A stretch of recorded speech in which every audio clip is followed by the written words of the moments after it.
Hi everyone, masofdas here, and I'm going to do a new video type thing. And really I wanted to talk about Halo Wars 2. I'm not the best reviewer. I've done a few video review things, and obviously I've done written stuff on Nintendo and elsewhere, for instance. I'm not the best review, like I said, I'm not the best reviewer. But I really enjoyed Halo Wars 2, and that's obviously on Game Pass on Xbox One. I actually owned it anyway on disc, because I had Game Pass, I could play it digitally, so I never had to use a disc. And I think it's a really underrated title on the Xbox One.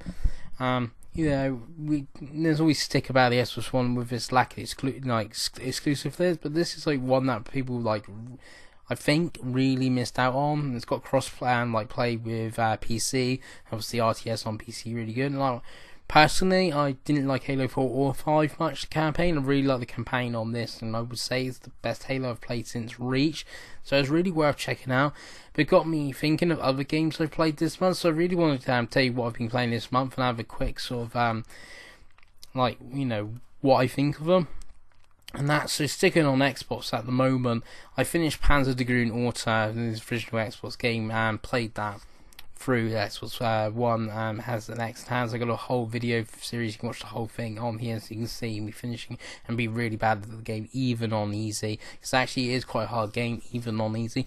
Really enjoying it. This is not the first time I finished it. I finished it back in the day on the original Xbox, but it still really holds up to me. And in that games of that sort of genre, I think it's one of the best around, and I personally would say it's better than Star Fox, but due to the original games being on Saturn and Saturn not being that popular, and then obviously the Auto being on OG Xbox, it wasn't really a console you went to play Japanese games, so that's obviously the sort of thing on that. So that's one of them. Next I played is Forza Horizon 2 Fast and Furious. I sort of played this just because it was easy gamer score, but also because I kind of like racing games, but I never really get that serious into them. So this is sort of perfect for me, and it's quite a small chunk of a racing game that I could actually finish. Saying that, it is still quite short. I would sort of double the length, and slightly more to do would be ideal for me. It's not as big as like a Horizon 3, but bigger than this, something in between. But I sort of quite enjoyed this. Then obviously there's got footage of the first trailer of Sunset Overdrive. I've started playing that again through not through Game Pass. I think I own the game through Games for Gold, or I might bought it digitally or something. Started playing that game again. Looks really good. It hasn't got any extra hands than that, but it does look really good still. Really enjoying that. Not finished it, so I'll talk about that game again. But again, I think it's more like a hidden gem on the Xbox One. I think that Halo Wars 2 and Quantum Break most probably sort of hidden gems on the system. That's really good. Then I think I finished last night Enuma Breath of Life. It actually begins with P, but it's Enuma, I think it's pronounced. Interesting title. It reminds me a bit of Stanley Parable, as in the game's narrated, and it's quite a simple puzzle game. And some might even say it's a walking sim, because you basically just walk forward, you come to really basic puzzles. There's one that's really annoying though, because if you need to line up stuff really perfectly. It's really easy, but if you don't line it up perfectly, it doesn't work. Again, it's one that I had for ages. I don't know where it actually came from. Was recommended by a friend to actually play, and again, it's easy game in school. There's a few achievements for you could miss, and I missed it personally. And it's one that's really clever from what I've seen. How to unlock it is not quite a palaver, but it's interesting how they do it. It's an easy game score, but I quite enjoyed what I played on it. Then a few other bits and pieces. Rise of the Tomb Raider is on Game Pass, and it's an X enhanced title. It's from what I've read from Digital Foundry and other places. It's one of the best X enhanced games. It does look really good. I played it in the sort of enhanced graphics mode, in the 4K resolution. No, the enhanced graphics.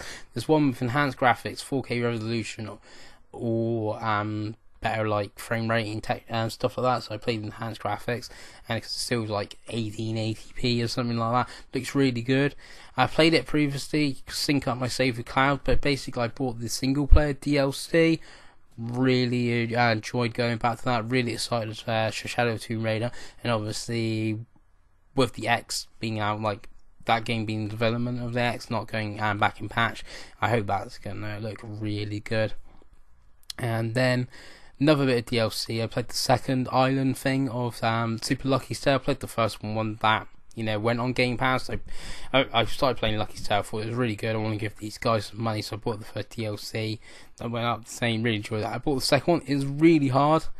It's like the Trials one. It's it kind of does what it says. It's supposed to be like these trials for Lucky, and yeah, it's quite hard platforming. Something like achievements on it, like getting no hits, or getting the one where you have to like run through the course on the ground and not being spotted, or not a path. That's really good. And then the last one, which obviously is the footage at the moment, is Detroit Become Human. So I switch back to PlayStation for a bit to play this exclusive. Again, this is maybe why I have a PlayStation. You have games like this, and it is absolutely fantastic. It's Detroit, and it's a game I wouldn't recommend to everyone. I can see a few people not particularly enjoying it due to especially the early chapters with not Connor, his is actually fairly decent all the way through, but with Kara and Marcus, quite slow pace where you actually do their sort of jobs, where Kara's like a maid, you'd sort of say, and Marcus a carer for an elderly gentleman, so you do their jobs, so that's quite slower pace, but overall I really enjoyed it when it gets going. It has like lots of choices, replay value, not something I normally do. It's an odd one, but I've always got this thing, how I play a game like this, be it Telltale or like obviously Detroit, or Mass Effect is another one, going through once. That's my story, so I make my choices, I get my story at the end. I feel if I go through again, I'm just playing just to get the ending, just like to see what it is, and just to get the trophies.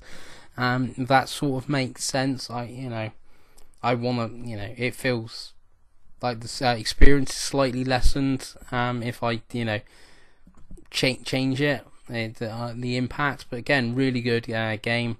Really worth checking out. So that's basically what I've been playing. I've played a lot this month, and I've actually finished 5 games, and then like a load of DLC. So really busy this month, and like I said, I've been playing bits and pieces of Sunset Overdrive. I'm not sure what I plan to play this month. I might go play Quantum Break, obviously finish Sunset Overdrive, and maybe start Witcher 2 or 3. I might jump straight to 3 instead of 2. But anyway, I've been masofdas, and I'll see you again.